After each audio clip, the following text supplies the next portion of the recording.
우리가 신앙생활을 하면서 미혹을 당하지 않기 위해서 기초적으로 이 구비해야 되는 여건이요, 그 합리라는 겁니다. 그 합리를 무시하고 신앙생활을 할 수는 없습니다. 그렇다고 합리주의에 빠지면 여러분은 그 인간 본의의 이성이 주인이 되어서 선악과정의 삶을 지속하다가 지옥에 가게 되는 것입니다. 그러니까 합리주의는 우리가 배격해야 되는 겁니다. 하지만 성경에서 하나님께서 우리를 지정의를 가진 존재로 만드셨기 때문에 그 합리라는 것은 무시하지는 않아요. 성경에서 그 유월절 어린 양으로 제사를 드립니다. 그래서 문설주와 인방의 피를 바르고 그 안에 들어가 있는 사람들은 다 살게 됩니다. 이스라엘에 소속되어 있는 모든 백성들은 유월절 제사를 주님 앞에 드려야 됩니다.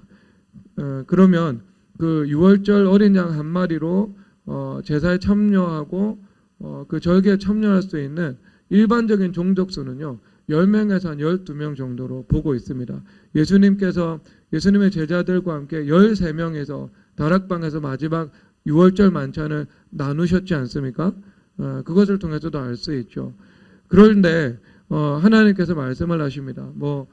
가정당 이 인구가 2명, 가족의 수가 3, 4명밖에 되지 않으면 그 3, 4명이라는 그 인원으로 양을 먹고 또 나머지는 버리고 그렇게 하지 말고 옆에 있는 가족과 하나가 되어서 이 10명 정도의 그 인원을 채워서 함께 이 종족수를 맞추어서 제사를 드리라고 명령을 하고 있습니다. 이것은 주님께서 사람들을 본래 만드실 때 독초하는 것을 기뻐하지 않으신다는 것을 말씀하고 있죠. 그러니까 혼자 은혜 받고 혼자 은혜를 누리고 혼자 감사하고 그렇게 신앙생활을 하는 것은 하나님께서 보시기에 좋았더라라고 하는 모습은 아닌 거죠. 주님께서 기뻐하시는 것은요, 공동체입니다. 그래서 형제가 연합하여 동감이 어찌 그리 선하고 아름다운 거, 이중 반복이죠. 토부 좋다, 아름답다 말씀하고 있죠. 그래서 공동체가 성립될 수 있는 적어도 10명 정도의 인원이 모여서 함께 그 은혜를 나누면 주님께서 그것을 보고 기뻐하신다, 이것을 말씀하고 있는 겁니다. 우리 여러분 생일날 소천자매들은요, 혼자서 한 명의 생일 친구하고 같이 밥 먹고 그렇게 하지 않더라고요. 적어도 생일이 있으면은 소천에 있는 근방에 모일 수 있는 만큼 모이더라고요. 그래서 적어도 6, 7명이 맞춰가지고요, 생일 파티하고 함께 밥도 먹고 그렇게 시간을 보내더라고요. 훨씬 더 혼자 생일 보내는 것보다 적어도 6, 7명이 모여서 생일을 보내는 것이 우리가 보기에도 좋죠. 그런데 하나님께서 보시기에도 그렇게 형제들이 모여서 예수님 안에서 사랑을 나누고 교제하고 그것을 예수님께서 좋아하신다라는 것을 말해주고 있는 겁니다. 첫 번째는 공동체예요. 그런데 두 번째로는요, 또 무엇인가 주님께서 그 합리적인 요소를 부인하지 않는 거죠. 그냥 혼자서 먹고 나머지 버려라, 둘이서 먹고 나머지 버려라, 이것이 아니고 두 가족이든 세 가족이든 함께 모여서 종족수를 채워서 그 어린 양 하나를 먹고 버리는 것이 없게 하고 최대한 그렇게 제사를 드리라고 말씀을 하고 있는 겁니다. 그러니까 이 합리라는 요소를 우리가 부정은 할 수 없습니다. 그래서 여러분들이 듣는 것, 보는 것 이런 것들이 있을 때 기본적으로는요, 이 합리라는 그 요소에 입각해서 한번 분별의 필터링을 통과하는 것도 무의미한 것은 아닙니다. 그러니까 내가 불순종할 의도가 없다면, 내가 율법주의자가 되어가지고요, 내 이성으로 하나님의 말씀을 배격할 그 율법주의가 없다면, 우리가 영적인 사람이라면, 우리가 하나님 중심의 사람이라면, 하나님의 말씀에 절대 순종하는 것이 나의 분명한 삶의 기조라면, 이 세 가지 전제가 성립되어 있다면 우리가 합리라는 것들도요, 완전히 부정할 수 있는 요소는 아니라는 사실입니다. 그러면 누가 이 설교를 듣고 제일 은혜를 받는 줄 아세요? 천하의 율법주의자들, 그리고 천하의 합리주의자들, 내 이성이 최고인 줄 알고 내 이성의 판단을 절대적으로 신뢰하면서 살아가는 사람들, 영적인 것을 부인하는 사람들, 성령 하나님께 묻고 살아가는 것을 배격하면서 살아가는 사람들, 이런 사람들 이 설교 들으면 뻘건이 우리 목사님 진짜 훌륭하세요. 그런 사람들은요 길을 막으세요. 이런 설교 들으면 안 돼요. 이런 거는 제가 말씀드렸듯이 영적인 사람들, 기도하는 사람들, 하나님 중심으로 범사에 하나님을 기쁘시게 하기 위한 충만한 의도로 살아가는 사람들, 내가 이 사람들보다 나를 더 사랑하느냐, 내가 주님을 사랑하는 줄 주님께서 아시나이다, 이 찬송을 하면서 주님 앞에 눈물과 통곡으로 간구와 소원을 올려 들어본 적이 있는 사람들, 그런 사람들은 이 합리라는 것들을요 무시할 수 있는 요소는 아닙니다. 그러면 우리가 이 기록된 말씀 밖으로 넘어가지 않는 것들을요 주님께서 않도록 우리 가운데 어떤 이 안정장치 역할을 하는 거죠. 그런데 여러분, 합리만으로 신앙생활을 할 수 있는가? 여러분, 그렇지는 않습니다. 여러분, 모세 선조께서 광야생활 40년 했습니다. 그럼 광야의 지리에 익숙한 사람이었죠. 그러니까 지정학적인 요소를 누구보다도 더 잘 알고 있었던 사람입니다. 왜냐하면 모세는 그 하세투스 왕비의 이 독자였거든요. 양자긴 하지만, 그리고 그가 23년 동안 섭정의 역할을 감당을 했습니다. 그러니까 권력욕이 있는 여자였습니다. 그의 남편은 두투모스 2세였죠. 일찍 죽었습니다. 그 두투모스 2세가 하셉투스하고는 서로 근친이었거든요. 그런데 그 근친 사이에서는 자녀가 잘 나오지 않잖아요. 그래서 첩을 통해 가지고 아들을 낳았는데 두투모스 3세입니다. 그러면 하세투스가 23년 동안 섭정을 하고 있는데 그 두투모스 3세는 정통 핏줄을 타고나긴 했지만 본인하고 아무 상관이 없는 사람입니다. 그러면 본인이 그 23년 동안 권력을 행사할 정도로 권력욕이 있는 사람이었어요. 그러면 누구에게 그 자기의 그 바로의 권세를 물려주기를 원했을까요? 죽은 남편의 첩의 아들일까요? 아니면 자기가 애지중지하면서 키웠던 양자였을까요? 당연히 양자였죠. 그러면 그 왕의 계승자로 경력을 만들어 주기 위해서는요, 고대에서 제일 중요한 게 뭐예요? 전쟁 경력입니다. 전쟁에서 승리한 경력이에요. 그러면 그 고대에서 전쟁을 했다. 구스를 정복하고 뭐 아니면은 가나안 원정을 떠나고 그것을 지휘한 경험이 있는 장군입니다. 말과 일에 능했던 명지휘관이었어요. 그러면 여러분, 상식적으로 지정학에 대해서 이해를 하고 있었겠죠. 전투는 지리거든요. 지리를 모르고서는요 전투를 할 수가 없어요. 현대전도 마찬가지입니다. 그러면 이 현대전보다도 훨씬 더 이 지리의 영향력을 많이 받았던 것이 고대 전투잖아요. 그러면 모세는요 어디를 가든 어디가 중요한 입지인지, 어디를 선점해야 되는지, 어디가 길목인지, 어디를 빼앗기면 큰일 나는지, 어떻게 어디에 진을 치면 포위를 당하게 되는지, 삼국지 제갈량보다 훨씬 더 뛰어난 전략가였을 거예요. 그런데 지금 이 모세가 어디로 이스라엘 백성들을 인도했냐 하면은요, 광야로 인도를 하면서 홍해바다 앞으로 이끌고 나갔습니다. 그래서 여기서 뭐라고 말씀을 하고 있냐 하면은요, 3절에서 바로가 이스라엘 자손에 대하여 말하기를 광야에 갇힌 바 되었다 하리라. 그러니까 바로가 이집트 정보부대를 동원해 가지고요 촛불을 수집한 거예요. 그런데 지금 이스라엘 백성들이 어디 광야에 갇혀 있다는 이 1급 정보를 입수한 거예요. 이 모세가 이건 전략적으로 오판했다. 지금 실수해서 백성들을 막다른 골목으로 인도했다. 이건 하늘이 우리에게 주신 기회다. 지금 가서 잡으면 다시 그들을 노예로 우리가 붙잡아 올 수 있다. 라는 합리적인 판단을 내린 거예요. 지금 광야에 갇혔다고. 지금 이건 기회다. 그러면 여러분 다시 뒤집어서 보면 모세 선조께서 이거 실수한 거 아니에요, 여러분? 하나님께서 인도하신 거죠. 우리는 전지적인 작가 시점에서 이 성경을 보고 있잖아요. 그러니까 뭐 당연히 출애굽 당연히 하나님께서 인도하시는 길이니까 그 길로 걸어가면 되는 거고, 그리고 하나님께서 전능하신 분이니까 홍해를 가르시고 이스라엘 백성 지나가고, 그리고 이집트 군대 완전히 박살나고, 우린 다 알고 보니까 그냥 당연한 줄 아는 거죠.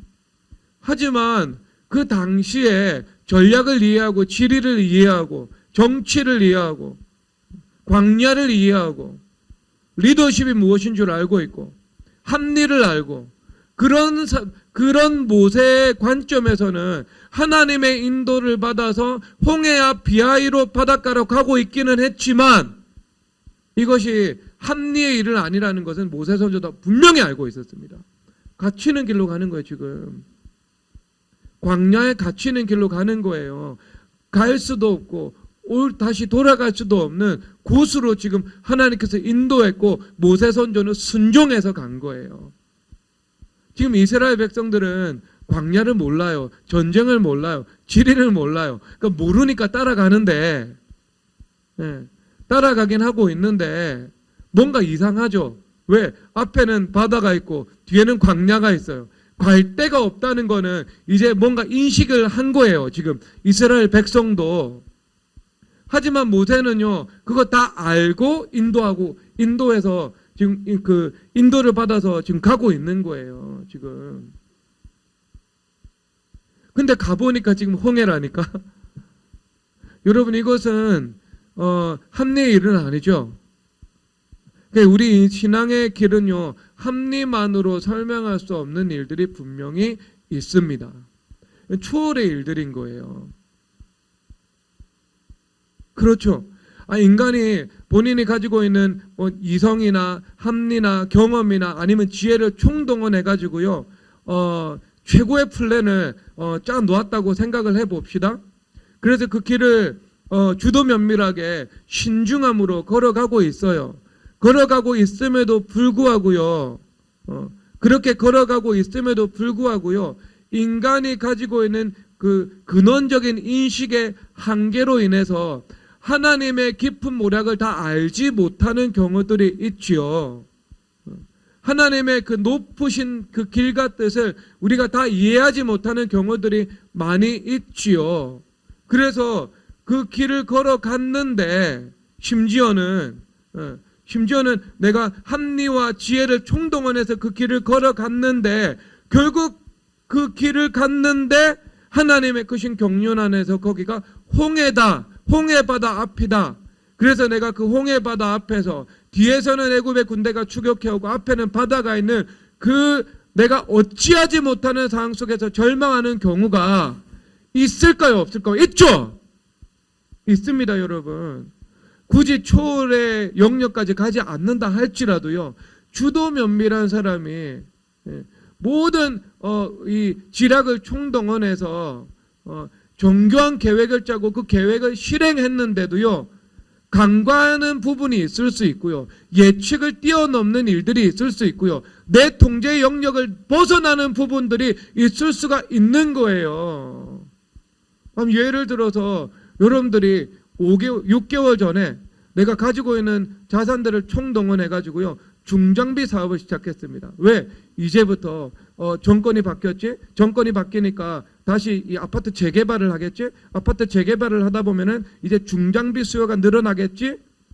그래서 내가 이제 중장비 대여를 받아가 대출을 받아서 중장비 사업에 투자를 한 거예요. 그래서 포크레인 10대 구입하고 그랬어요. 그랬는데 뭘 예측을 못했어요? 푸틴의 불안한 정서를 예측을 못한 거예요.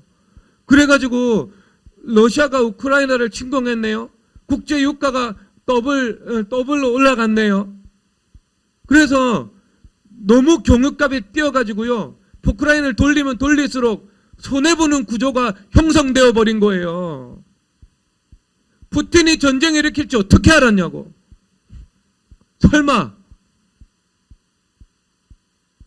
그리고 전쟁이 일어나도 예전 크림반도 병합했을 때처럼 가볍게 넘어갈 줄 알았는데 경제 제재하고 국제유가가 급등하고 그렇게 될 줄 예측을 누가 했겠냐고요.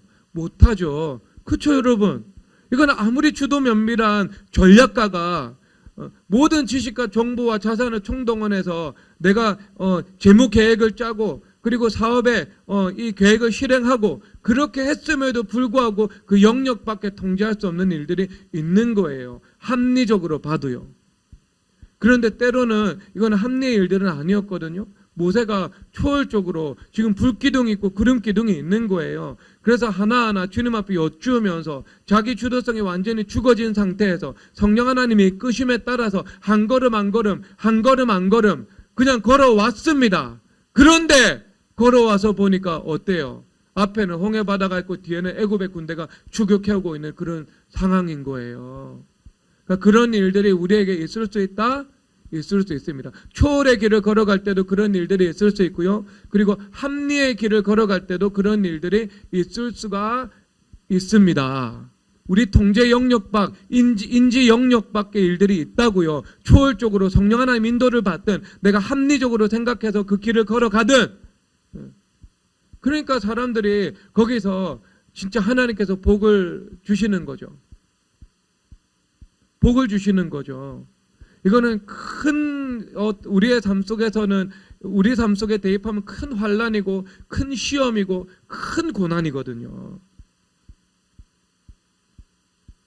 그런 일들이 우리 삶 속에 있어요. 여러분 중에 누가 고난을 예측하고 환난을 내가 이 대비 가능한 그 환난이 대비 가능한 그 계획의 범주 안에서 일어나고 그런 사람이 어디에 있습니까? 그건 인생을 모르는 사람이에요.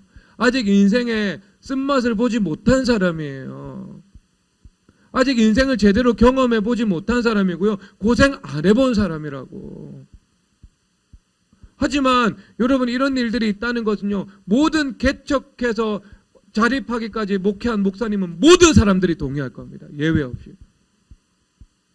근데 여러분 이것도 인생을 살아가면서 한 60, 70 정도 되면은요 또 동의할 거예요. 여러분 너무 젊거나 너무 젊어서 그렇고 너무 지금까지 평탄하게 살아와서 그렇고 그런 거지요. 사실 여러분 인생을 길게 살거나 아니면 뭐 주님 앞에 큰 그릇으로 쓰임 받기 위해서 연단을 받거나 하다 보면은요 여러분 이런 일은 우리 삶 속에서 필수적으로 한 번쯤은 겪고 지나갈 수 있다라는 것을 여러분 다 동의할 거예요.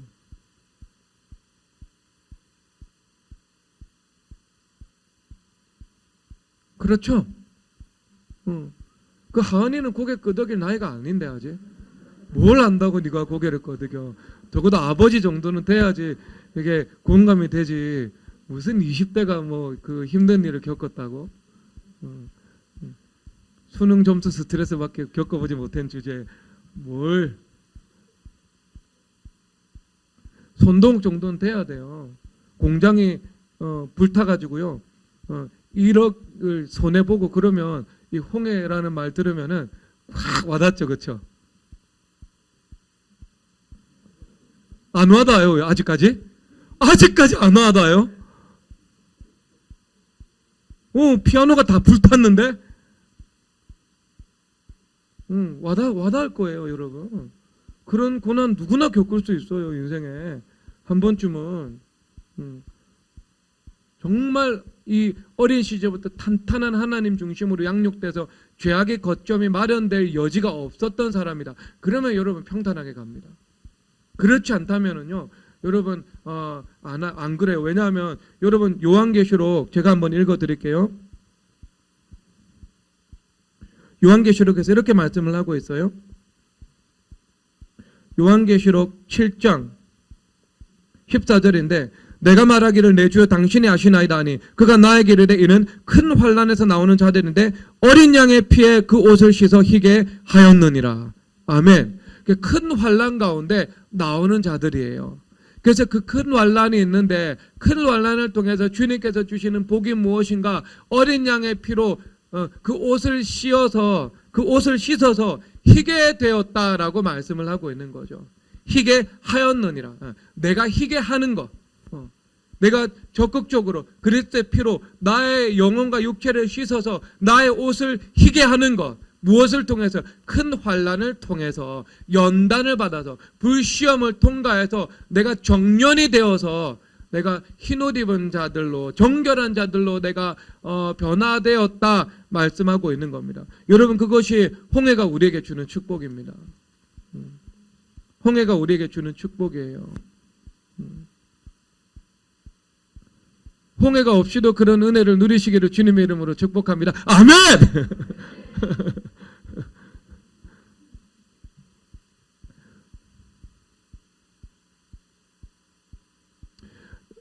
약간 사이드 메뉴로 갈게요. 앞으로 부흥이 올 텐데요. 부흥은 심판의 모습으로 찾아옵니다. 심판 이후에 부흥이 있고 심판과 함께 부흥이 올 겁니다. 심판 없는 부흥이 아닙니다. 앞으로는 부흥은 두고 보세요. 그리고 그 심판은요, 어떤 사람은 환란의 폭풍을 맞아가지고 그 인생이 그대로 쓰러지는 사람이 나올 거예요. 그리고 어떤 사람은요, 환란의 그 연단을 지나가면서 흰옷을 입고 정결하게 되어 흰옷을 입게 되는 사람들도 나올 거예요. 그리고 어떤 사람은요, 회개를 지연시키다가 그 환란이 징계로서 찾아오는 사람들이 있을 거예요. 어떤 사람은 내가 환란 전에 먼저 주님 앞에 스스로 나를 연단하고 스스로 나를 살펴서 거룩한 정결한 신부로 준비되어서 그 심판을 은혜와 평강 가운데 통과해 나가는 사람들도 있을 겁니다. 여러분, 이 네 가지 범주 안에 모든 사람들이 다 들어간다고 생각하시면 됩니다. 심판에 예외가 없습니다. 여러분, 어느 범주에 들어가기를 원하십니까? 다가오는 심판이 여러분들의 삶을 무너뜨리기를 원하십니까? 다가오는 심판으로 인해서 불시험을 꺾고 그 불시험을 통해서 정결해지기를 원하십니까? 다가오는 심판이 지연시킨 회개에 대한 징계가 되기를 원하십니까? 다가오는 심판은 기쁨과 기쁨으로, 은혜로, 평강으로, 믿음, 소망, 사랑으로 지나가게 되기를 원하십니까? 여러분, 그것은 지금 여러분들이 선택할 수 있는 일입니다. 하나님께서 유월절 제사에 대해서 말씀을 하시면서 너희들 허리에 띠를 띠고 발에 신을 신고 지팡이를 잡고 급히 먹으라. 여러분, 왜 급히 먹으라고 주님께서 말씀하실까요?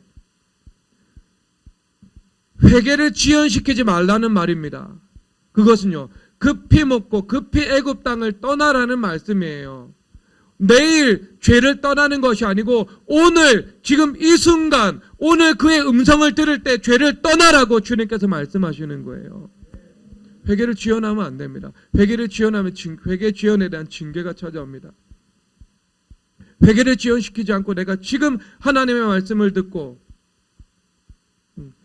어린 양의 피에 그 옷을 씻어 희게 되었느니라가 아니고 희게 하였느니라는 말씀처럼 내가 희게 하면서 살아가는 사람들, 그런 사람들에게는 주님의 인자와 자비가 심판 가운데도 따르게 될 겁니다.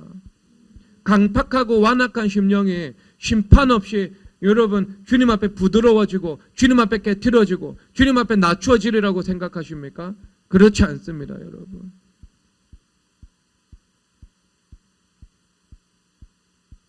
그 전에 여러분, 지금 아직 기회가 있을 때 환란이 오기 전 거룩한 신부로 준비되시기를 주님의 이름으로 축복합니다. 자, 여러분, 이런 홍해라는 것은 누구든지 만날 수 있습니다. 여러분, 누구든지 만날 수 있어요. 그러면 여러분, 이 사람들이 그런 생각을 할 수 있잖아요. 이 믿음의 길을 걸어가는 일들이 참 보통 일은 아닌 것 같다. 믿음의 길을 걸어간다면 이 홍해를 꼭 만나야 되는 거야? 이 광야의 시험이 반드시 필요한 거야? 그러면 믿음의 길을 걸어가지 않고 살아가는 것이 훨씬 더 평탄하고 이 어려움이 적은 것이 아니야? 참 예수님 믿는 길들은 힘든 길이구나. 이렇게 원수마귀들이 거짓말을 할 거예요. 여러분, 그런데 오늘 이 말씀을 보세요. 홍해를 이스라엘 백성들만 만났어요? 아니면은 애굽의 군대들도 만났어요? 둘 다 만났어요. 홍해 바다 가운데요, 이스라엘 백성들만 들어갔어요? 아니면은 이 애굽의 군대도 함께 들어갔어요? 애굽의 군대도요 함께 들어갔다고요. 이런 홍해와 같은 고난은요 예수님을 믿는 사람들만 겪는 것이 아니고 예수님을 믿지 않는 사람들도 공히 겪는 고난입니다. 그렇죠? 오히려 예수님을 믿는 사람들이 경험하는 경험하는 그 홍해가 이 예수님을 믿지 않는 사람들이 경험하는 그 홍해의 횟수보다 더 적을 거예요. 훨씬 더 예수님을 믿지 않고 살아갈 때 각 개인이 겪는 환난은요 훨씬 더 파란만장해집니다. 훨씬 더 심하게 찾아오고요. 훨씬 더 절망적으로 오게 되고요. 감당할 수 없는 이 경험으로 오게 되고요. 그렇다니까요. 그래서 여러분 이스라엘 백성들은 홍해 바다 속으로 들어갔습니다. 하지만 나왔어요. 그러니까 죽었다가 부활을 했어요. 하지만 애굽의 군대는요 홍해 바다로 들어갔어요. 근데 다시 나오지 못했어요. 그 자리에서 수장당한 거예요. 이것이 세상이 당하는 고난과 예수님 믿는 사람들이 당하는 고난의 차이예요. 세상 사람들은 고난 때문에 죽거나 지옥 가요. 하지만 예수님 믿는 사람은 고난 이후에 하나님께서 좋은 것을 주세요. 십자가 죽음 이후에 부활의 영광을 허락해 주신다니까요. 보장된 길입니다. 이것은요. 우리는 홍해를 지나가지만 그들은 혼행해서 죽어버려요. 그래서 지옥 간다니까요. 모든 사람들이 홍해를 경험합니다. 그렇죠, 여러분? 인생에 위기 없는 사람이 어디 있고, 시련 없는 사람이 어디 있고, 실패 없는 사람이 어디 있고, 시행착오 없는 사람이 어디 있고, 감당할 수 없는 그 큰 고난 겪어보지 못하는 사람이 어디에 있습니까? 죽을 때까지 한 번은 겪죠. 암이 걸리든. 근데 우리는 그렇지 않거든요. 우리는 부활이 있거든요. 천국이 있거든요. 최악의 경우를 하더라도 우리는 죽어서 천국 갑니다. 그게 최악이에요. 그런데 그들은요 최고의 인생을 살았다 하더라도 죽어서 지옥 갑니다. 그들의 최고와 우리들의 최악이 건널 수 없는 강만큼 차이가 있어요. 우리의 최악이 그들의 최고보다 낫다고. 하지만 그 최악으로 안 끝나요. 우리는 이스라엘 백성들이 홍해바다로 들어갔다가 다시 올라간 것처럼 우리는 죽었다가 다시 부활하게 되는 겁니다. 그것이 그들과 우리의 결정적인 차이예요. 여러분 고난은 예를 들어서 여러분 우리가 인생에서 당하는 시험과 고난은요 그냥 간단하게 네 가지 종류로 정리해 볼 수 있습니다. 하나님의 뜻을 늘 우리가 구하면서 인도함을 받으면서 살아갈 때 우리 삶 속에서 피할 수 없는 시험이 있습니다. 이거 없는 사람은 없어요. 인생이 정말 하나님 앞에 큰 복을 받았고 인생이 정말 형통케 되는 복을 받았고 하늘의 신령한 복과 땅에서 열매 맺는 복을 받았습니다. 그런 사람이라 할지라도 삶 속에 시험은 있어요. 누구나. 이거 없는 사람은 없습니다. 자, 이거 1번. 그리고 이 두 번째는요. 말씀에 합치된 부분도 있고 불합치된 부분도 있습니다. 나름 합치되어서 살아가려고 하지만 또 내 안에 있는 육성이 너무나도 강해서 그 불합치된 부분들이 두드러지게 나타납니다. 그럴 경우에 하나님께서 이 사람을 바로 세우기 위해서 불시험과 홍해와 같은 환난을 통과하게 하시는 경우들이 있습니다. 이게 두 번째 고난이에요. 매우 극심한 고통이 수반됩니다. 일시적으로요. 하지만 여러분 자 이게 두 번째예요. 근데 이 두 번째까지는요 하나님의 사랑 안에서 이루어지는 거예요. 극진하신 하나님의 사랑 안에서 이루어집니다. 밤 같은데 그 밤에 영광의 빛이 충만한 거예요. 그리고 세 번째 고난은요 도덕적으로 타락해서 치명상을 입는 고난이 있습니다. 이 경우는 구원은 받을 수 있어요. 회개하면. 하지만 뭐가 없냐면은 예전만큼 재기하는 것은 쉽지 않습니다. 예를 들어 공적 인물인 경우에 연예인이라든지 목회자라든지 아니면 뭐 이런 공적 정치인이라든지 공적인 인물들 경우에 도덕적인 파산 상태로 파산 상태가 드러났습니다. 그럴 경우에 회개하면 용서받고 구원받고 아무 문제 없습니다. 하지만 뭐가 안 되냐면 예전만큼 죄기는 못합니다. 부활은 할 수 있는데 이전의 영광만큼 회복되기는 쉽지 않습니다. 그러니까 이런 경우는요, 조금 다른 경우들하고 틀려요. 그렇죠? 내가 사업을 하지만 유명하지 않다. 내가 변호사지만 유명하지 않다. 내가 의사지만 알려진 사람은 아니다. 공인이 아니다. 이런 경우에는요, 큰 문제가 또 없습니다. 다시 그대로 회복할 수 있고 이전 영광보다 더 큰 영광이 있을 수가 있습니다. 하지만 셀러브리티나 아니면 목회자들 같은 경우는 그 속성, 특수한 속성 때문에 그만큼 제기하는 것은 힘듭니다, 여러분. 그런 일이 없어야 돼요. 그렇죠? 그러니까 여러분, 저를 위해서 기도를 드려야 돼요. 저는 공헌을 했지만 저는 1대1로 자매 사역 안 합니다. 그리고 자매 사역은요, 언제나 사모와 자매 교육자를 통해서 합니다. 제 방에 자매 혼자 안 드립니다. 제 방에 CCTV 있습니다. 왜냐하면 그건 저를 보호하기 위해서인 거죠. 통해서. 아니면 최소 기도 사역을 한다면 함께, 여러 사람들과 함께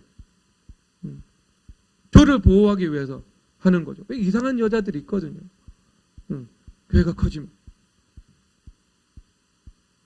작아도 이상한 여자들이 있을 수 있어요.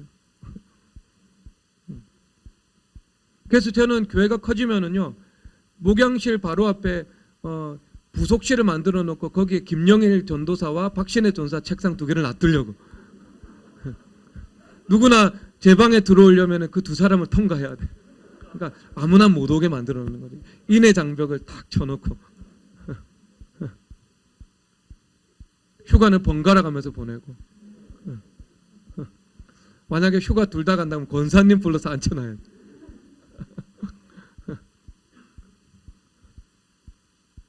못 오게, 접근을 못 하게. 근데 그런 3번째 경우가 있습니다. 진짜 힘들겠죠. 첫 번째, 두 번째는요, 믿음, 소망, 사랑이 충만합니다. 그래도 회개하면 주님 용서해 주시고, 또 내가 시험은 당한다 할지라도 그 이후에 하나님께서 이것을 통해서 복을 주실 게 너무나도 많고 소망이 충만하고 그래요. 그런데 이 3번째는요, 정말 하늘이 무너지는 고통인데 안 겪어야 됩니다, 여러분. 안 겪어야 됩니다. 굳이 이것까지 겪으면서 고난의 깊이를 체험할 필요는 조금도 없습니다. 저는 그거 원하지 않아요. 저나 여러분, 우리 목회자들을 위해서는요, 그거 보호해달라고 주님 앞에 기도 드리셔야 됩니다. 3번째, 이 3번째 경우가 있어요. 그리고 이 네 번째 경우는 뭐냐 하면요, 이 땅에서 권세와 영광을 하나님을 두려워하지 않고 누리면서 살아가다가 하나님의 심판이 임하는 겁니다. 그래서 삶의 기반이 송두리째 뿌리째 뽑혀버려서 그렇게 계속 살아가야 되는 환난으로 오거나 아니면 지옥 가거나. 여러분, 이 4가지 범주 안에 대부분의 고난들이 다 수렴되어 있죠. 여러분, 이게 홍해인데, 각 사람이 겪는 홍해인데요, 이 4번은 애국 군대가 당하는 거예요. 그냥 그것으로 고난으로 끝나버려. 죽음으로 끝나버려. 사망으로 끝나버려. 소망이 없어요, 여기는요. 그러다가 지옥 가요. 그러면 여러분, 믿음의 길을 걸어가면서 겪는 시험이 낫겠어요? 믿음과 상관없는 세상의 길을 걸어가다가 받는 심판이 낫겠어요? 똑같이 홍해를 경험하는데 여러분은 어느 길에서 홍해를 경험하고 싶어요? 똑같은 고난과 시험이 있는데요, 여러분들은 하나님의 뜻에 따라 살아가면서 당하는 일시적인 시험을 당하고 싶어요? 아니면 하나님의 뜻과 상관없이 하나님을 두려워하지 않고 마음대로 살아가다가 당하는 그 심판, 내 홍해를 경험하고 싶어요? 어느 것이 더 힘들겠어요? 고통스럽겠어요? 소망이 없겠어요? 대답할 필요가 없겠죠, 여러분? 여러분 모두 그냥 1번의 삶을 살아가시기를 주님의 이름으로 축복합니다. 그리고 2번은 살아가기를 원하지 않지만 혹 여러분들에게 주어진다면, 혹 그것을 경험했다면 여러분 환난 가운데 여러분들의 그 어린 양의 피로 옷을 씻어서 흰옷 입은 자가 되기를 바랍니다. 그러면 그 흰옷 입은 자가 된다는 것은 곧 1번의 길을 걸어가는 사람이 되어서 하늘의 신령한 복도 받고 땅에서 여러분들이 받은 사명에서 30배, 60배, 100배 열매 맺는 복도 받고 그렇습니다. 하지만 때때로 간헐적으로 오는 작은 시험들은 삶 속에 있을 수밖에 없다. 그건 누구나 다 있다. 하지만 그 시험 때문에 믿음의 길이 힘들고 어렵다라고 생각할 필요가 없다. 왜? 예수님과 함께 걸어가는 것이 쉽고 가볍기 때문에요. 내가 이미 죽은 순간에는 죽는 게 힘들지 않습니다.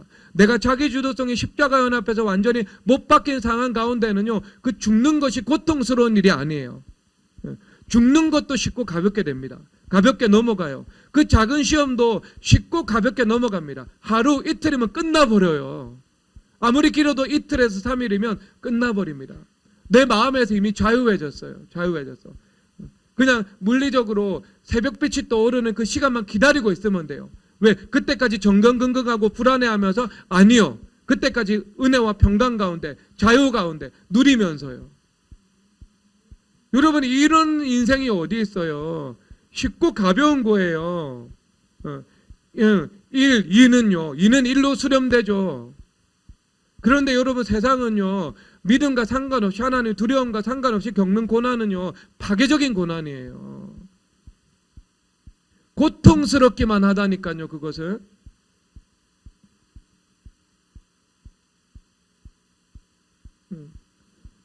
그렇죠, 여러분. 그래서 우리가 모든 믿든 믿지 않는 사람들이 예외 없이 홍해라는 것을 맞닥뜨릴 수밖에 없다면 그 홍해를 내가 어떤 믿음의 노선에서 맞닥뜨릴지는 내가 선택할 수 있는 거잖아요. 그것이 파괴적인 고통으로만 끝나버릴지 아니면 그것이 지극히 복된 열매를 맺는 어떤 선한 도구로 삼을지 이것은 내가 선택할 수 있는 요소거든요. 우리 미래교회 성도님들은요, 믿음으로 은혜와 평강의 길을 걸어가시기를 바랍니다. 그리고 간간히 오는 그 시험을 쉽고 가볍게 넉넉히 안식과 자유 가운데 기쁨으로 감사로 극복해 나가는 성도님 되시기를 주 예수 그리스도의 이름으로 축복합니다. 훨씬 더 전자가 쉽고 가볍습니다. 그리고 생산적입니다. 비교할 수 없을 정도로 이 후자는요, 지옥에 가까운 거예요. 지옥 자체예요. 종국에는. 그러니까 여러분, 예수님 믿는 사람이 예수님 믿는 인생이 복된 인생입니다. 하나님의 뜻을 쫓아 살아가는 인생이 가장 쉽고 가벼운 인생입니다. 그거 인정해야 돼요, 여러분. 인정해야 돼요. 근데 자, 여기서 이제 이런 일들이 나타나요. 이 모세가 이스라엘 백성들에게 이렇게 말을 하고 있습니다. 결국 이제 이스라엘 백성들의 관점에서는요, 이들이 어떤 이 거짓과 왜곡이 가득했어요, 머릿속에. 아니, 애굽에 10대 재앙을 받잖아요. 그러니까 하나님께서 그만큼 이 광대하시고 그리고 두려우신 분이시고 강하신 분이라는 것들을 그들이 눈으로 귀로 피부로 오감으로 경험을 한 거예요. 영적인 감각으로 경험을 했을 뿐만 아니라 오감으로도 경험을 한 거예요. 실체를 본 사람들입니다. 그런데도요, 그 이스라엘 백성들의 옛사람이 죽지 않았어요. 광야 생활을 통과하지 않았어요. 회개하지 않았어요. 그러니까 머릿속에 거짓과 왜곡이 있는 거예요. 그러니까 그 거짓과 왜곡을 아주 패턴화된 죄가 돼가지고 반복적이고 그리고 습관적으로 그 죄가 나타나잖아요. 여러분, 이스라엘 백성들 보고 뭐라고 할 필요가 없어요. 여러분들도 여러분들이 이스라엘 백성들보다 훨씬 더 유리한 입지에 있는 거 아시죠? 그들은 이런 완성된 정경이 없었어요. 여러분, 완성된 정경이 있죠. 그리고 월드와이드하게 복음이 전파되었죠. 그래서 믿음의 사람들의 그 이야기들이 정말 그 산적해 있죠. 그리고 우리가 신앙생활을 하면서 형제 자매들을 통해서 하나님께서 역사하신 것들을 분명히 보고 있죠. 그러면 이스라엘 백성들이 애굽의 10대 재앙을 목도한 거나 우리가 완성된 계시는 성경을 알고 우리가 기도를 통해 하나님의 은혜를 체험했고 말씀의 실제를 누리고 있는 성도들을 우리가 분명히 목도하고 있고 내 삶 속에서 베푸신 은혜도 분명하고 그럼에도 불구하고 여러분 패턴화된 죄악들이 나타나잖아요. 똑같은 상황 앞에서 이스라엘 백성들이 원망하고 불평한 것처럼 나도 원망하고 불평하고 똑같은 상황에서 이스라엘 백성들이 음란을 선택한 것처럼 나도 음란을 선택하고 똑같은 상황에서 원수마귀들의 그 거짓된 음성에 기만당한 것처럼 우리도 원수마귀의 음성에 속고 살아가고 똑같죠 여러분? 똑같은 거예요 여러분. 이스라엘 여기서 그 이스라엘 백성들이 이 원수마귀의 거짓과 왜곡에 속고 있는 거죠. 어찌하여 당신이 우리를 애굽에서 이끌어내어 우리에게 이같이 하느냐? 애굽에 매장지가 없어서 당신은 우리를 이끌어내어 이 광야에서 죽게 하느냐? 도와달라고 할 때는 언제고 부르짖어 기도해서 구원자를 보내달라고 할 때는 언제고 구원해 주니까 이제 딴소리하고 있는 거예요 지금. 왜 우리를 애굽에서 이끌어내었냐고. 애굽에 종으로 있을 때가 더 좋았다고. 죽지도 않는데 왜 우리를 이 광야에 끌어내서 우리를 여기서 죽게 하냐고 말씀하고 있는 겁니다. 왜곡되어 있죠. 그렇죠? 하나님을 향한 관점이 왜곡되어 있죠. 교회를 향한 관점이 왜곡되어 있죠. 그래서 그 왜곡된 판단을 내리는 겁니다. 여러분 논리적으로 말도 안 되죠. 근데 제가 목회를 하다 보면은요 성도들이 말하는 거 듣잖아요. 논리적으로 말도 안 되는 거 있어요. 열받으니까 제가 옷도리 좀 벗을게요. 열받는 얘기할게요. 대표적으로 목사님이 자기를 사랑하지 않는 것 같아요. 진짜 열받지 않아요? 공감을 안 하네. 그럼 목회 한번 해보세요. 목회를 하는데 더군다나 우리 교회 성도가 1000명도 아니고 이 100명 가운데서 목회를 하고 있고 하나도 안 사랑하지 않는데 마음으로 목사님이 우리 딸은 사랑하는데 나는 안 사랑하는 것 같아. 딸을 사랑하면 자기를 사랑하는 거지. 남편을 사랑하는데 자기를 안 사랑하는 것 같아. 부부 한 몸 아니에요? 열받지요? 정성 집사님 열받죠? 어디 갔어? 여러분 이게 논리적으로 말 안 되죠. 근데 여러분 저는 근데 목회하다가요 숱하게 그거 봅니다. 사람들이 자기가 스스로 고백한 회개 노트 보면서 보고요. 회개 노트 보면서 보는 거예요. 시간 지나서 열받아. 아니 이런 말도 안 되는 생각을 했다고. 그때 알았으면 내가 가만 안 뒀을 텐데.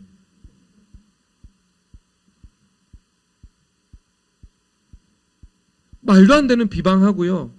말도 안 되는 불평하고요. 논리적으로 합당하지 않는 것 가지고요. 말꼬리 잡고 얘기를 해요. 그 왜 그러겠어요, 여러분? 이스라엘 백성들하고 증상이 똑같은 거예요. 거짓과 왜곡이에요. 저나 교회는 악을 베푼 적이 없는데요. 선을 베푼 기억밖에 없는데 실수하지 않는다는 게 아니고요. 1대1 개인적으로 마치 악을 베푼 것처럼 비방하고 원망한다니까요. 여러분 그게 모든 목회자들이 겪는 일 중에 하나입니다. 그런데 이처럼 교회 성도들이 저를 지지하고 그 다음에 따라가려고 하는 의도가 분명함에도 불구하고요. 그 내면 세계 속에서 회개하고 주님과의 관계 속에서 태생적인 오류를 주님 앞에 뽑아내고 할 때는요. 그런 배은망덕한 생각들이 깊은 곳 의식구조 속에서 오고 가더라는 말입니다. 사실 여러분 그게 뭐겠어요? 거짓과 왜곡인 거예요. 교회가 왜 내 연애 생활을 막냐고. 교회가 왜 여러분 연애 생활 막아요? 지금 시집 안 가서 흰머리 나 죽을 지경인데. 한 명이라도 가면 좋지. 죽을 지경 취소할게요. 살 지경입니다. 예수님 회개합니다. 죄송합니다. 죽을 지경 절대 회개합니다. 저 살 지경입니다. 주님. 행복합니다. 회개합니다. 주님. 용서해 주세요.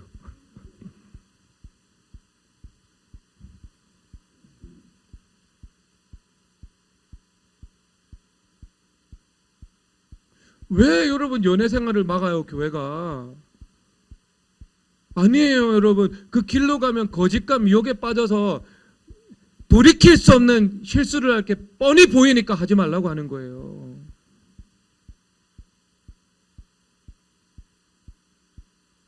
안 그러겠어요, 여러분?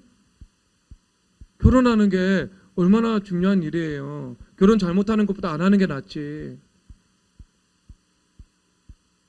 무슨 고생하려고. 돌이킬 수도 없고 파란만장한 인생 자처하고 내가.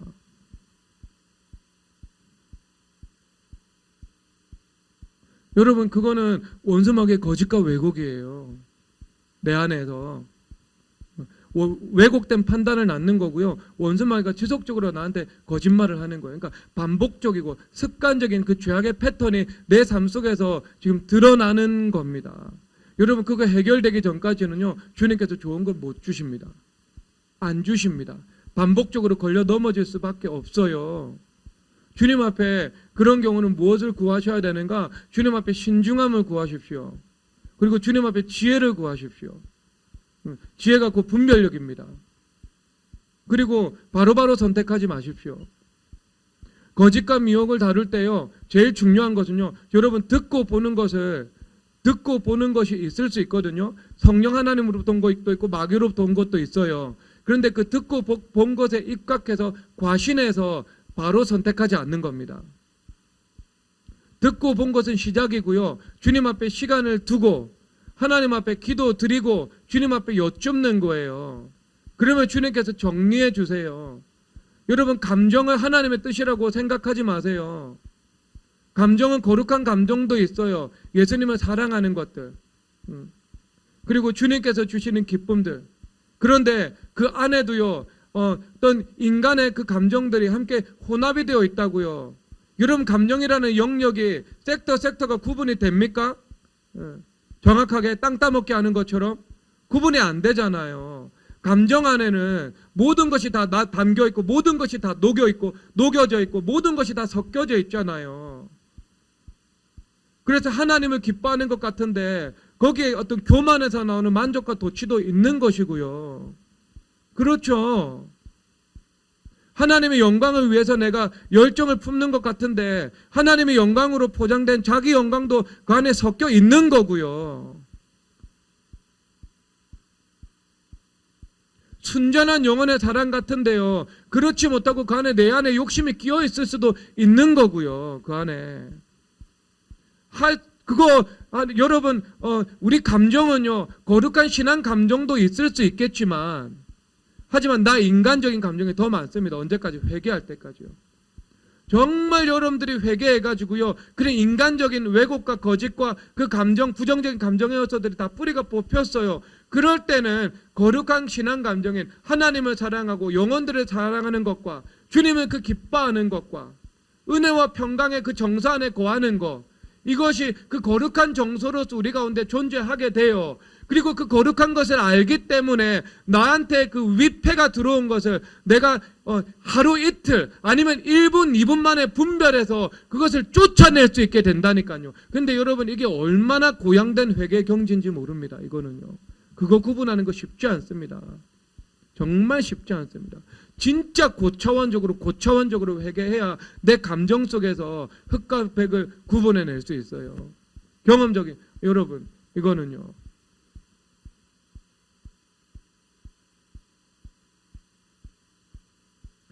그리고 그런 상황이라 할지라도요, 주님 앞에 기도드리고 엎드려야 거기서 여러분, 이 지극히 좋은 것과 좋은 것의 그 차이도 미세하게 분별해낼 수 있게 되는 겁니다.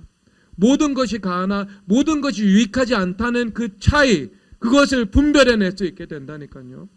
근데 그게 아니거든요. 그게 아닌 상황 속에서는요, 나의 분별을 온전히 신뢰할 수 없어요. 내 인간적인 감정과 하나님께서 주신 것 차이, 쉽지 않습니다. 시간을 오랫동안 두고 수개월은 두고 주님 앞에 기도드리고 확인하고 정련하고 내가 스스로 살피고 주님 앞에 여쭙고 그래야지 내가 실수하지 않습니다. 여러분, 돌이킬 수 없는 실수는요, 하면 안 되잖아요.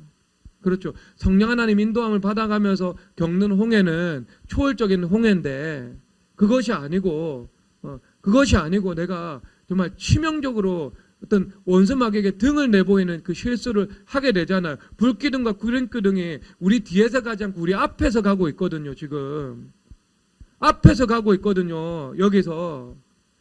그래서 구름기둥이 우리를 인도하는데 구름기둥보다 우리가 성급해가지고요, 원수마귀 거짓말 속아가지고 먼저 뛰어가 버리면은요, 내가 보호를 받지 못해요. 수렁에 빠지게 된다니까, 그때부터. 그런데 그것이 내가 시행착오나 실수는 모든 사람이 할 수 있는 거라면, 여러분 돌이킬 수 없는 실수, 직장 그만두고 사업하는 거, 교사 그만두는 거, 박명선 자매가 갑자기 내가 교사를 그만둔다. 여러분 다시 임용 쳐야 돼요. 그러면 호봉도 인정 못 받고. 그런 거 함부로 하면 안 돼요. 이런 거는. 내 전 재산을 투자해가지고 부동산에 어떤 주식 투자를 하거나 부동산에 투자를 하는 거. 거의 확률상 99% 쪽박 차죠. 그러면. 왜? 뭔가 이거는 미혹을 당한 거예요. 벌써부터. 자산이 20, 30% 이상 써가지고 어디 투자를 한다. 뭔가 이제 미혹 당한 거예요. 이거는요. 돈에 눈이 먼 거예요. 우리의 욕망을 채우리라. 애굽된 거예요. 애굽 군대가 우리의 욕망을 채우리라 하면서 돈에 눈이 어두워가지고요, 다시 홍해바다로 뛰어든 거 아니겠어요? 저 노예도 우리가 다시 잡아가지고 경제적인 이권을 내가 얻어야 되니까. 돈에 눈 먼 거예요. 지금 돈에 눈 멀어서 망한 거라고요. 오판한 거라고. 상황을. 눈이 어두워진 거죠. 뭐 그런 것들. 아니면 진짜 중요한 거 뭐예요? 결혼하는 거 아니겠어요? 얼마나 여러분 결혼은 신중하게 기도를 드려야 돼요. 우리 선조들이 뭐 어떤 건 하루 기도고 어떤 건 이틀 기도고 어떤 3일 기도했네. 그게 진짜 문자적인 3일이 아니에요. 그만큼 많이 기도해야 된다고요. 내 인생을 그것이 내가 딱 붙잡아 버리는데,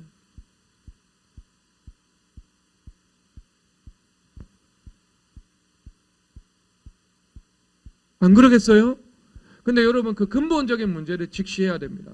그 근본적인 문제는요, 번번이 어떤 여러분들이 뭐 지도자의 도움을 받을 수는 있지만, 여러분들이 근본적인 문제는요, 이스라엘 백성들처럼 거짓과 왜곡과 미혹이라는 것이 강한 영적인 문제로 자리를 잡고 있는 거예요. 매우 강하게. 근데 여러분 여기서 안심할 수 있는 사람은 없습니다. 선악과 자체가 거짓에서 시작된 거예요. 그래서 여러분들 두려움과 불안에서 자유하신 분 손 들어보세요. 나는 어떤 상황 속에서도 두렵지도 않고 불안하지도 않다. 황은혜 집사님 빼고.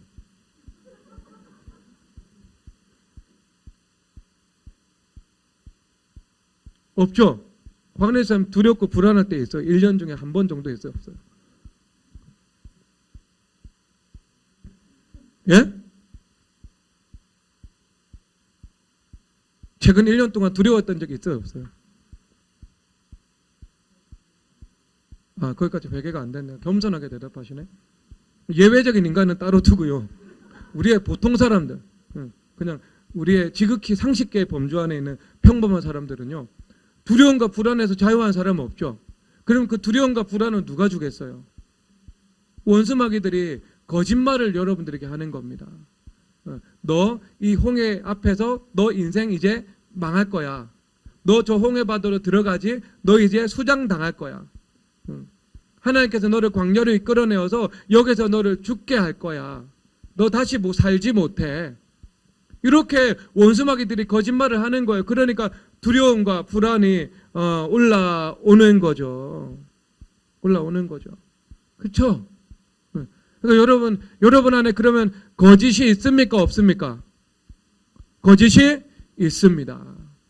주로 거짓은요, 사고의 영역의 일이죠. 사고는요, 어디에서 이루어져요? 중추신경에서 이루어지잖아요. 그래서 거짓이 주로 자리 잡는 곳은요, 여러분 중추신경입니다.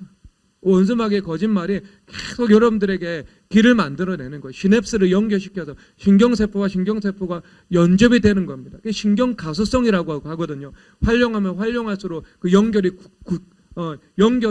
그러니까 강해지는 거죠. 굳건해지는 거죠. 그래서 거짓의 패턴이 나한테 형성이 되어가지고요. 그냥 본능적이고 습관적으로 그렇게 계속 반응하고 있는 겁니다. 그러면 여러분 주님 앞에 회개해야 되죠. 진짜 진실되게. 정말 지독하게 회개해야 됩니다. 왜? 지독한 죄이기 때문에. 지독할수록 지독하게 회개해야 됩니다. 그렇지 않으면 뿌리가 뽑히지 않습니다, 여러분. 아니면 홍해 같은 환란을 단번에 만나버리면은요, 이 단번에 홍해 같은 환란 속에서 그게 한 60, 70% 단번에 무너지는 경우들이 있습니다. 그런데 그거 또 당할 거예요, 여러분. 여러분 인생의 잘못된 선택은 한 번으로 족합니다. 똑같은 실수는 한 번으로 또 족해요. 더 이상 실수를 반복할 필요가 없고 더 이상 실패를 동일한 방식으로 반복할 필요가 없습니다. 그냥 우리는 1번 하나님의 뜻대로 살아가면서 주님께서 허락하신 시험들 그냥 기쁨으로 감사하고 감당하고 넘어가면 되는 거예요. 만들어낼 필요가 없어요, 내가.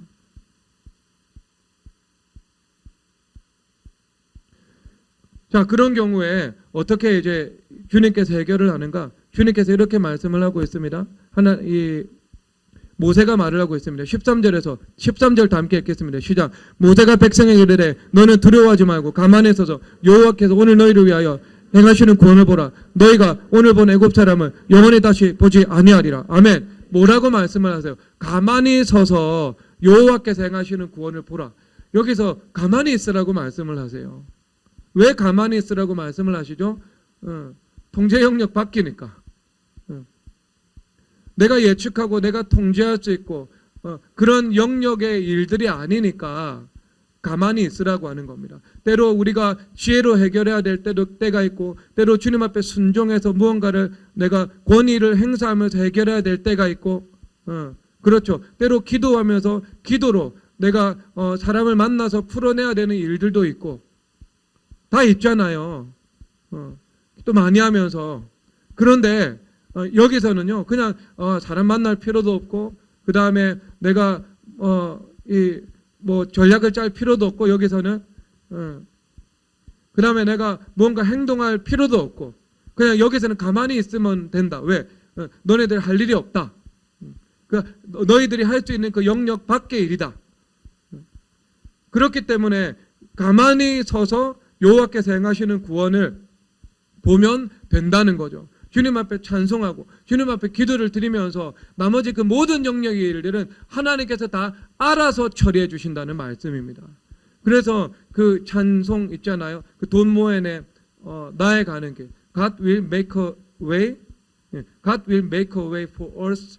그 다음에 나중에 관계대명사 들어가고 We cannot see 이렇게 말씀을 하고 있거든요. 그러니까 우리가 알 수 없는 곳에서 우리가 보지 못하는 곳에서 하나님께서 우리를 위해서 일하시며 우리를 위해서 길을 만들고 계신다라는 것이 그 찬양의 영문 찬양의 요약입니다. 요약.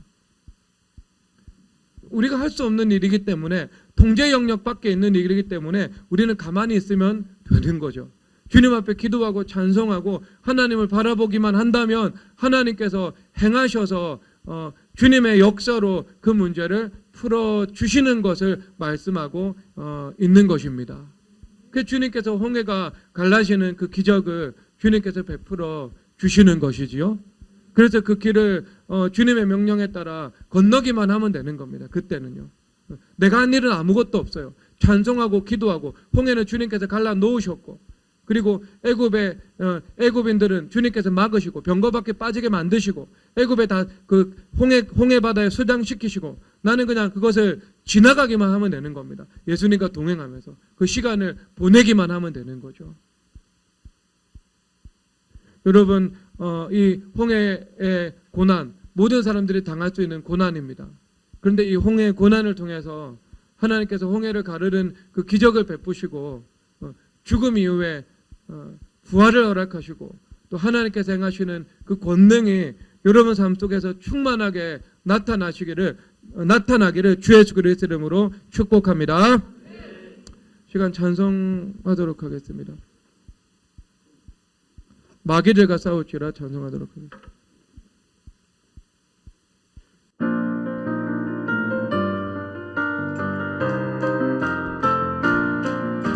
마귀들과 싸울지라 죄악 벗은 형제여 담대하게 싸울지라 저기 악한 적병과 심판날과 멸망에 내가 섰는 눈앞에 곧 다가오리라. 영광 영광 할렐루야 영광 영광 할렐루야 영광 영광 할렐루야 곧 승리하리라. 마귀들과 싸울지라 죄악 벗은 형제여 고함치는 무리들은 흉한 마귀 아닌가 무섭고도 더러운지 모두 떨쳐버리고 주 예수 붙들라. 영광 영광 할렐루야 영광 영광 할렐루야 영광 영광 할렐루야 곧 승리하리라. 마귀들과 싸울지라 죄악 벗은 형제여 구주 예수 그리스도 그 심판을 벌리고 너를 도와주시려고 서서 기다리시니 너서 나오라. 영광 영광 할렐루야 영광 영광 할렐루야 영광 영광 할렐루야 곧 승리하. 십자가 공병들아 주 위에 일어나 길 들고 앞서 나가 난 싸우라. 주께서 승전하고 영광을 얻도록 그 군대 거느리사 이기게 하시네. 십자가 공병들아 주 위에 일어나 그 나팔 소리 듣고 곧 나가 싸우라. 수 없는 원수와 대초 따라갈 때에 주 예수의 힘을 주사 강하게 하시네. 십자가 공병들아 주 위에 일어나 내 힘이 부족하니 주 권능 믿으라. 복음의 값주 잊고 내게 도하면서 너 맡은 자리에서 충성을 다하라. 십자가 권병들아 주 위에 일어나 이날에 접전하고 어깨가 부르라. 승천한 군사들은 영생을 얻으며 영광의 주와 함께 왕노를 하리라. 아멘. 여러분 오늘 말씀은 완결은 아니지만 홍해가 갈라지는 기적에 나사렛 예수 그리스도 이름으로 여러분 삶 속에 임하기를 주님의 이름으로 축복합니다. 하나님께서 보이지 않는 곳에서 알지 못하는 곳에서 여러분들을 위해서 일하시고 여러분들을 위해서 길을 만들게 되시기를 주 예수 그리스도 이름으로 축복합니다. 여러분 안에 있는 모든 거짓과 미혹과 왜곡이 하나님께서 주시는 지혜와 신중함과 그 합리와 성령 하나님께 여쭙는 그 시간을 통해서 다 떠나가게 되기를 보혈의 능력으로 떠나가게 되기를 미혹과 싸워 승리하게 되시기를 주 예수 그리스도 이름으로 축복합니다. 주여